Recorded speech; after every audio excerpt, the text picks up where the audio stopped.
Greetings. My name is Steve Joel, Superintendent of Schools, Lincoln, Nebraska, coming to you from Culler Middle School on a Monday. Kind of cloudy today, but very, very bright and cheery inside Lincoln Public Schools. We have a great program in store for you today. In a couple of minutes, we're going to introduce you to Dr. Nancy Biggs, who heads up a major department at Lincoln Public Schools, human resources, responsible for hiring and training and helping of employees. And we have between 7,000 and 8,000 employees. And Dr. Biggs will tell you exactly how many employees we have. Following our visit with her, we're going to introduce you to several of our best and brightest new teachers in the Lincoln Public School system. They'll be telling you a little bit about their journey and a little bit about what it's like being a first-year teacher in a high-performing school district, and tell you what maybe what some of the ahas are that they've discovered since they've been here. But let me begin by giving just a quick update of where we are. The first quarter is now in the books. We're beginning second quarter, and of course, this being the first full week in November, everybody's thinking about holiday season. Thanksgiving's on the way. Christmas is not too far off, and we'll be ending our semester by the Christmas break. And of course, kids are thinking about snow days and, will the superintendent call a day this year? And my response is always the same. It has to snow first. But in the likelihood that it does, we'll do everything we can to try to make that call in the evenings. But we will be waiting for the snowstorms to materialize as opposed to just going on a 50% or 60% chance. We're not going to take any chances with student safety nor staff safety, but by the same token, too, we want to do everything we can to have school. We're working on some really big initiatives. One of the things that I know many of you have been reading about or hearing about is a Career Tech Academy High School, and I wish I had more details to give you at this point, but probably in the next 3 or 4 months, we'll be rolling out information on what that might look like. We're excited with our partnership. We're working with the Chamber of Commerce. We're also working with the Department of Education and, of course, Southeast Community College. And what we envision in a few years is a standalone career technical high school that will be very competitive for students to become a part of, probably feature about 6 or 7 of the timely career clusters that would lead to viable employment in Lincoln, Nebraska, and we think that we'd like to maybe plan that for about 1,000 students. So we're working pretty diligently right now, trying to find a model or models that can help us develop. But we think in the end we're going to develop our own model, and we're going to become a national model through that development. So be looking for some additional information as we go forward. And again, I think this can be very exciting for the community of Lincoln. Technology, we have a committee that's working fast and furious to try to create a definition in the 21st century classroom. We believe that we are pretty close, and we also know that we have a long ways to go to make sure and ensure that our students have access to technology, our teachers have access to technology, because we believe that the conversion to digital is right around the corner. In fact, it's happened in several thousand school districts around the country. We've been hearing from top federal officials that the textbook as we know it is becoming obsolete in the next 2 to 5 years. Digital content will be the way that students will be able to access that. Of course, with that comes a major commitment on our part to obtain those resources, hardware and e-books and software that will allow us to deliver instruction in that manner. But we feel pretty confident that with a good plan and some priority budgeting, we'll be able to help our district move aggressively forward in that area. In a couple of weeks, we'll have the release of the state schools report card, and that release is always rife with data and information, and some of it is very easy to understand, some of it is not very easy to understand. It is off of last year's results, so as a school district that's just completed the first quarter, we of course have moved on beyond that data. However, we take all report cards and all data very seriously. And I want to remind everybody, it isn't so much what the data say as what we do with the data when we obtain it. And this is a district that has built a great reputation on being able to make adjustments, academic adjustments when those are called for. And we do it not in panic mode, but in proactive planning mode. And I think it's a reason why we've got a high graduation rate. Our students continue to achieve well on virtually all of our state and national measurements, and why I believe, and you're going to see in a few minutes, why we continue to attract top talent to come and teach in our school system. So it's going to be fast and furious. It's going to be very, very busy the next couple of months. And I would once again thank you for your continued commitment of Lincoln Public Schools. And we'll assure you that news will be forthcoming with respect to some really, really progressive improvements and new directions for our students as we continue to keep pace with not only what society's telling us, but also a growing and demographically diverse student body. So with that, we'll roll into the first segment of our show.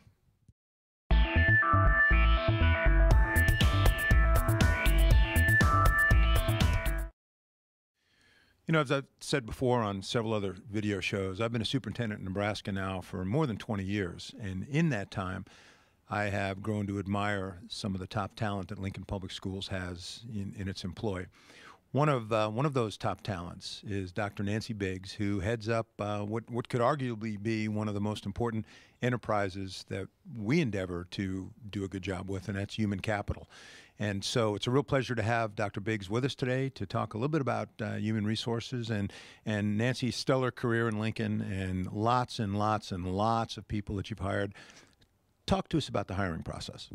Hiring in Lincoln Public Schools has evolved over the last few years. Quite a few years, actually. It used to be a paper and pencil process, but now everything's done online.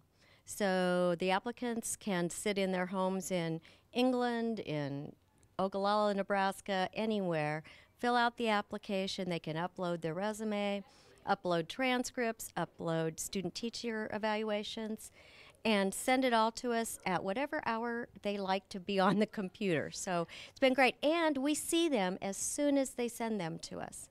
So our principals, as well as the HR people, are able to see applications daily that just as they come in. In an average year, how many, let's just talk about teachers. How many teachers do we hire? Every year we hire somewhere between 280 to 350 teachers. I think we're at 287 teachers we've hired this year. We probably hire more teachers or as many as any place in the state of Nebraska, and really a lot of surrounding communities because we're such a large district. How do you feel about the applicant pool, and what is it, from your perspective, that attracts candidates to LPS? I think our applicant pool is great and very strong, and we know that and validate that by some Gallup research that we use with the Teacher Insight interview. It's a pre-screening interview that our teachers participate in, and we know that our pool of candidates that the candidates we've hired are in the top 25% of all of the candidates across the country in the Gallup pool of millions of teacher candidates. So we know we're getting to look at the best. I think they're attracted to Lincoln when I look at what they say on their applications. Its location is part of it. It's a larger city in our state, and so there are things that they have here that they might not have in other communities. Many of them, probably over half of them, are graduated from the University of Nebraska, Nebraska Wesleyan, Doane, Union College, some of the area colleges, and they want to stay in this locale. Other things that help us is if they get in our schools and they see the support we have, they see the classroom ratio, the kinds of things that teachers are able to do for students because of the other support services available in Lincoln, make it a really attractive place to be. If we can get them in our doors, we think we can probably convince them to work for us if we have an opportunity. So we're going to be talking with several first-year teachers, and I'm sure we're going to get a variety of descriptions in terms of how their year's gone. Talk us briefly through what happens once the application's received. You know, I can tell you, having been in some smaller schools in Kansas, sometimes we only had one or two applications, and you know, it was pretty easy to make the decision. But here it's a lot more competitive. So from the time that the application's submitted to the time of hiring, what transpires? First thing that happens is someone in Human Resources looks at the application, looks at the Teacher Insight score, and starts to get a feel for what the talents are of that person. If they are very strong, it appears on paper, they will bring them in or try to arrange to meet them when they're on their college campus or at a career fair, so we get to know them in person. And then our people, our HR specialists, start to send the applications to principals that have openings and say, here's somebody you might want to look at, start thinking about that person. Early on, say about January, we'll start looking at what need areas we have and start offering contracts to some teachers where we know we're going to hire. So if we, especially in the areas of high need, so science and math, media, elementary counseling, early childhood, if we find candidates that bring diversity to our group, which might even be an elementary male teacher, might be the diverse, we would try to get them as early on as we possibly could. And every year we offer a number of contracts early, and then they are able to help find the right spot once they get in the district. Our principals have a huge say in who they hire. We would give them a dozen or more names. If they want a particular person, we let them look at their file because obviously we might not know who they know. They look through those files. They pick 5 or 6 teachers, candidates that they'd like to interview. We arrange for an interview with them. They would interview the person. They would let the human resources staff know who their selection is, and we always agree because we don't let them interview people that we won't let them hire, and then we would call and make the offer of employment. And then it kind of gets exciting. Once you get the job, then they start to meet with their teams, they start to meet with their principal, and early in August, they are brought in for 3 days of training. And we pay them to come in and learn about the curriculum they're going to teach in Lincoln, the Lincoln way, I guess, and some resources available to them. And they also will meet with someone in my office to talk about their benefits and their leaves and kind of the whole rules about being a teacher in Lincoln. And trying to connect with them as early as we can. And our schools meet all summer, it seems like. So, and then they're assigned a mentor. And then school starts, and they're off to the races. Happy day for not only the teacher who gets that first job, but I'm guessing their parents as well. So let's talk about hiring in the whole for LP. We average about 300 teachers a year. How many employees do we have? Right now we're at about 9,000 employees. Probably 6,000 to 7,000 of them report to work every day. The rest of them are ticket takers at football games. There are sub-teachers, those groups. But we're a very large employer in Lincoln, maybe the second largest. And so it's a good group of people. Like you said, we probably have 300 new hires, 3,000, maybe 3,200 teachers, and another 160 administrators. The rest are office, paras, computer techs, the whole gamut. And if I'm close in my numbers, we have about 75 to 100 teacher retirees every year and several hundred more in the non-certified area. And your team of people, which and has the responsibility for all of those categories and all of those areas. And Lincoln Public Schools is a demand occupation. People want to come here to work. But they also recognize pretty quickly that we have high expectations, and the work here isn't easy. So before we sign off, tell us just a little bit about yourself and your career with Lincoln. Oh, okay. I started in Lincoln as a special education teacher at Arnold Elementary School. I taught 12, 13, and 14-year-old children with severe and profound mental disabilities.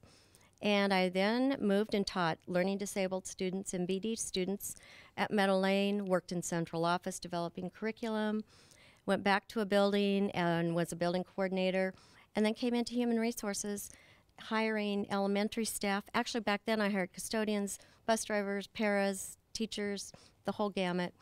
And since 1994, 25 years almost, I've been in human resources, and I've been in this job since 1994.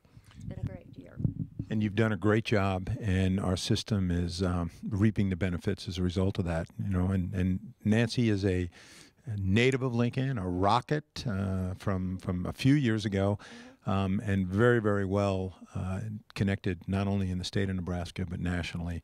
So with that, thank you very much for taking part of the show and for describing some of the work that you're doing, and keep up the great work. And I know that you're already thinking about hiring for next year. Oh, we're getting ready already, so it's exciting. Thank you.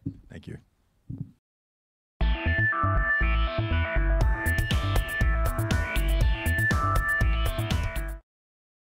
You just heard Dr. Biggs describe some of the top talent that we're able to attract to Lincoln Public Schools. We're going to have an opportunity now to meet three of those persons who represent that top talent. We've got elementary teachers with me. They're in their first year in Lincoln Public Schools. They're really excited to be here, and I'm excited to be around them because they exude energy. So let's start with a really easy question. Why don't you tell us your name and what you're teaching and where? I'm Sarah Mysick, and I teach 4th grade at Belmont Elementary. My name is Tara Burridge, and I teach 2nd and 5th grade resource at Human Elementary. Neil Sunderman, 3rd grade at Culler Elementary. Awesome. So now let's ramp it up a little bit. So you're in Lincoln Public Schools. What made you apply for a position in our district? Well, I grew up in Lincoln Public Schools, and when I went away to college at Doane, I knew right away that I wanted to come back to Lincoln Public Schools at some point, and I applied, and I got it my very first year, so I was really excited. Well, and you know, Doane's just a great school, right? Absolutely.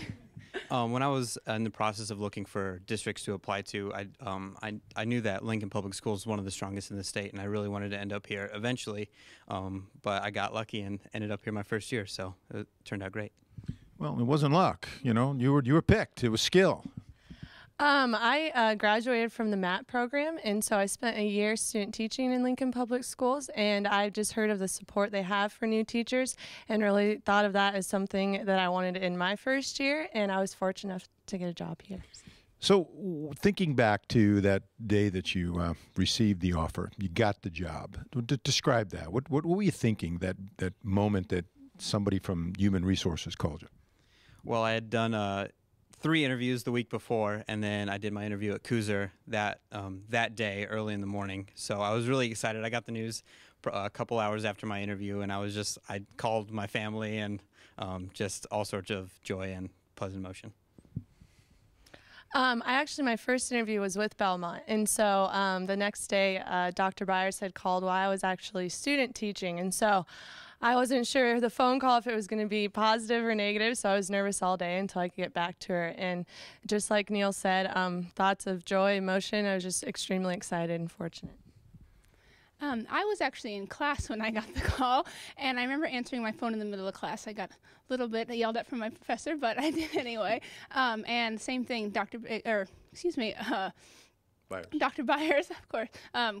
I actually cried a little on the phone, and then I called my family and let them know right away. So. And I'm guessing your parents were pretty excited about you getting a job too, right? Yeah, okay, good. So you got the job, you're all excited, you go to work, Dr. Biggs talked about mentoring and some of the orientation work that we do, and then the day comes where you've actually got to perform the job. So talk to us about some of the experiences that you've had and, maybe some things that you knew to expect or maybe some things that maybe you didn't quite know to expect. I think something I didn't know to expect was probably the amount of hard work that teachers do. I know student teaching, you kind of have a little reality of that experience, but just having a whole classroom devoted to yourself, it's a lot to take on. And I know the support I have at Belmont with the teachers I'm working with and the principal, they're all very supportive. And with the foundations and different programs, I feel prepared in the sense that I kind of know what I'm doing every day. It's a new struggle trying to, the students and getting to know the curriculum, but we're getting through it. I actually had the opportunity to student teach at Human, where I'm now working, and so I kind of came in with the attitude that I knew everything was going on, I knew all the teachers, I was going to just be perfectly fine, and that first day of school hit, and I found out that that wasn't so true, but like she said, there's been a lot of new challenges every day, but I'm just getting through it one day at a time. Both my parents were educators. My mom taught 4th grade, and my dad is a high school teacher. So I kind of knew the amount of work that would have to be put in after school as well as during the day. So I was ready for that. But the biggest shock to me was just the amount of organization that's needed every single day, from planning to getting things run off to ordering things from the print office, all that stuff. You need to be a couple days ahead, and that's been a big shock to me. It's interesting. People, I think, in our community really expect and appreciate and honor great teaching. They know how important it is. But you guys are describing teaching as, a little bit more laborious. Back in my day, we went into teaching for 3 reasons: June, July, and August. That isn't necessarily the case anymore, is it? No, not at all. Do you take work home with you? Oh, absolutely. And I stay late, and I come in early. So Every single day I have stuff to take home and prepare for the next day. So So at the end of the day, what do you reflect on? What's your greatest joy? What's a successful teaching day at the end? Well, in teaching special education, a lot of times I have those students who aren't very confident in their ability to learn. And my favorite thing is just that moment when you see a kid that finally just gets it. And it couldn't be a better feeling for me. I would agree. Seeing those kids who have struggled with it the whole time, and then at the end of the period, they finally get it. That's the biggest joy for me. I would agree with both those. I think also seeing the excitement that they have once they, know the answer and participating, and I guess the work that you've put into, planning and the classroom management and just seeing it come around tenfold. Definitely. Okay, so your lives have changed, right? Now you have alarm clocks, and you have to get up early in the morning, and you have to stay up late because you have work to do. You're on the computer. You're working on assignments. Do you sleep in on the weekend? I try really hard, but I've gotten so used to getting up at 6 that I think my body just says, hey, it's time to get up, and then usually I end up doing more schoolwork. You're aging fast. Yeah. I set my alarm for 9 on the weekends, and I end up waking at 6:37 anyway, so. Yeah, same here. It's kind of like your body's just used to getting up early, so. I think you can see the energy, and you can see how fortunate we are to have 3 young folks like these teachers in our employment. And they have bright futures, and this is one of many, many years. The average length of stay in Lincoln is about 30 years. So one of the things that I want to do is interview you in about 30 years and take a look back at your career in LPS. So with that, I'd like to thank the 3 of you for taking time out of your schedule to be here, and wish you a great rest of this year and many, many more. And know this, we're heading into that part of the year where there's a little bit of relief and reflection. Once the holiday season gets here, it goes fast. First semester is over, but then unfortunately January and February start up and assessments, which is something that's changed over the years. So thanks for being here, and I know our audience appreciates it too. Just finished up with 3 outstanding first-year elementary teachers. Now let's turn our attention to secondary, an area where I have some personal background in. So let's begin with your name, please, and where you're teaching. My name is Josh Ryder. I teach phys ed and health at Dawes Middle School. My name is Jaquel Lane, and I teach English at Northeast High School. My name is Sharon Bell, and I teach family and consumer science at Culler Middle School. Now, these young people have one tremendous advantage over me. They received a contract offer from Lincoln Public Schools, where I did not back in 1976 when I graduated college. So let's go to the first question. How hard was it to get a job here? Well, the job process or job search process is a very long one, and Lincoln Public Schools is known for hiring great candidates. So it's definitely not an easy one, but coming out of my education felt very prepared, and it is a long, tedious process, but well worth it in the end. I actually started applying to Lincoln Public Schools in January, and I was almost done with my master's degree in education administration. And I didn't get hired. I didn't get hired until August. So it was a tedious process, but I was very excited. They say third time is a charm. That's my story. So I interviewed with 2 other schools, and I didn't get those positions. And then at the very end, last minute, I got hired at SCO. So let's talk about, you came to Lincoln Public Schools with experience, but you both did, from other schools. Tell us about that. I taught for Omaha Public Schools at their alternative high school for 3 years, family consumer science. And where are you from originally? I'm from Omaha, and I currently live in Omaha. Yes, and I actually taught at Best Education, which is an alternative private school here in Lincoln, Nebraska. And I also taught there for 3 years and received my master's degree. And I'm from Ogallala, Nebraska. Ogallala, wow, great. And my teaching background is a lot more sparse than the 2 over here. I'm actually a first-year teacher. I came from Iowa, went to the University of Northern Iowa, and did student teaching in Northwest Iowa. So now that you're in 3rd month, closing in on the 4th month, first semester will be over with here pretty quick. What have been some of the ahas for you since you've come to Lincoln? Oh, goodness. I think just how wonderful the staff has been. I was new to Northeast, and the Rocket staff absolutely made me feel like a rocket right away. Everyone in my department has been extremely helpful, as well as everyone at the district office. So I would say that was the aha moment for me, just how personable and comfortable I was right off the bat with everyone. I'd have to piggyback on that, just the hospitality that I've received from SCO staff and the Family Consumer Science Department, and then just the education that I've learned, like from the flex training meetings and all of that stuff. I've learned a whole lot, so everything's been great. Definitely going with that is the support from our staff, especially being a first-year teacher. They are very helpful with anything and everything as far as engagement strategies, how to get kids to foster hope and that type of thing. You know, I'm always out trying to recruit teachers for the profession. It's just one of the things you do when you've been in it as long as I have. And sometimes I'll be talking to friends of mine my age who have kids that are finishing up with college, and I'll say, would your son or daughter be a teacher? Consider being a high school teacher, and their first response is, oh my gosh, no, we would never survive in the classroom. How have you survived in the classroom? Well, I think first and foremost, you just need to make a connection with your students right away. Remember, right off the bat, that it's about the kids and that you need to make that personal connection with them and form a relationship. It's really all about relationships with the students. Yeah, that's definitely a big part of it, is building that relationship, but also the thing that has helped me survive the most is reflecting, and that's something we drive home a lot at Dawes, is reflect on your work and how can you make it improve. I always think back to my high school years and how I was and how I enjoyed that time period. And so I tried to make sure my students get to enjoy their time period in high school as well. So we were talking with the elementary folks about, their schedules and how much time they put in. Do you have much work outside of the school day? Absolutely, every day and every weekend.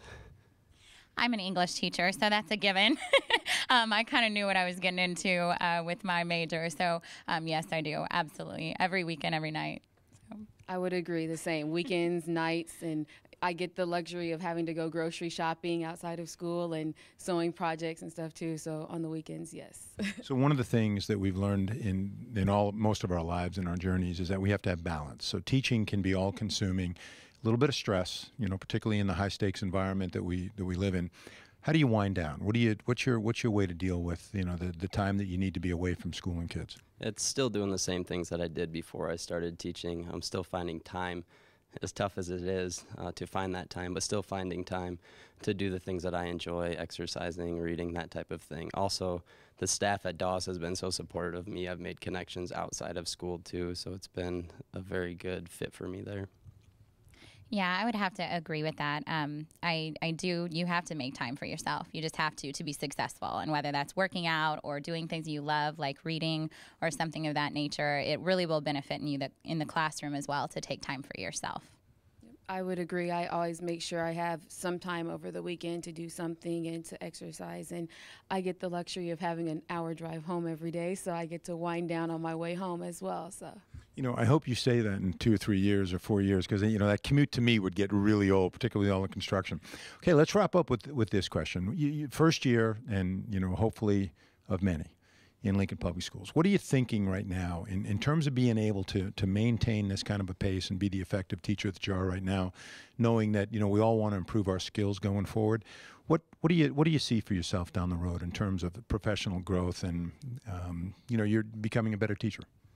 Well, the support here in Lincoln Public Schools is great for that. As even going back to when we were hired, we were in meetings before we started school to help us hit the ground running. So what I see for myself is basically continuing where I am, using the resources that we have, which are many, and just improving in that way. Yes, I think that the biggest thing that I've learned at Lincoln Public Schools is to be a lifelong learner, and so that's what I hope for myself.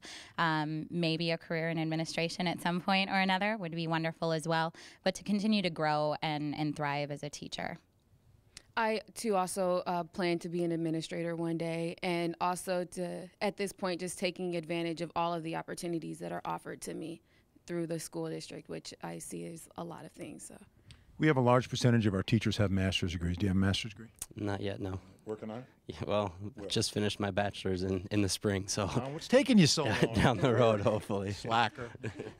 Yes, I have my master's degree from Concordia. So. It's in progress now, yes. Teachers have options when they come to Lincoln Public Schools, and we've heard the elementary teachers as well as secondary teachers discuss the the support that we offer, in not only at the building level but the district level. And as teachers progress through the system, they'll have opportunities to become team leaders. They'll have opportunities perhaps to move into administration if they'd like to. We do compensate for outside of the classroom activities in terms of clubs and other curriculum writing in the summer. And we joked with the last group, June, July, and August really doesn't exist anymore. But it's all about making ourselves better, because there is quite a bit of pressure on American public schools right now, given where the country is and where the country wants to go, and the role that public education plays in the development of children. So we're tickled to death that you're here. Thank you for taking time out of your schedules to be with us. And this is just a snapshot of what Dr. Biggs so aptly described. We try to hit home runs with the people that we bring in, and we're in a very, very advantaged situation because we're the home of the University of Nebraska, with a number of colleges around us, not only inside the state but around states surrounding us, and we can pick from the best. And it's our job, once they get here, to support and help them develop and grow so that they become the great teachers that can continue to help us progress toward our strategic objectives, which will always be 100% of our students graduating and being successful, not only in college if they choose to, but in career. So with that, thank you very much for your time and attention. And until next time, we'll sign off from Culler Middle School.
This has been a presentation of Lincoln Public Schools. A monthly programming guide may be found at www.lps.org.